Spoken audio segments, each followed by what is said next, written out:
I'm back here at TireWerkz. We're about to install a rear sway bar on my Tesla Model 3. So I'm gonna show you guys how that all goes down. I'm gonna show you what comes in the kit. So what you get in the kit is the 20mm sway bar, the end links, the mounts, the bolts, and the washers. And you get this really cool sticker for it. And right now they're running 20% off the entire site. So if you guys want to get it now.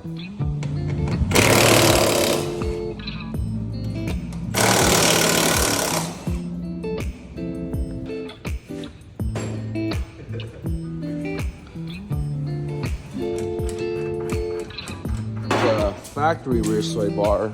This thing looks as thin as a coat hanger compared to the new Whiteline sway bar. And it has adjustable end links right over here. Hey, what are you doing over there? Filling the hole. Perfect. Don't forget to grease your bushes, ladies and gentlemen.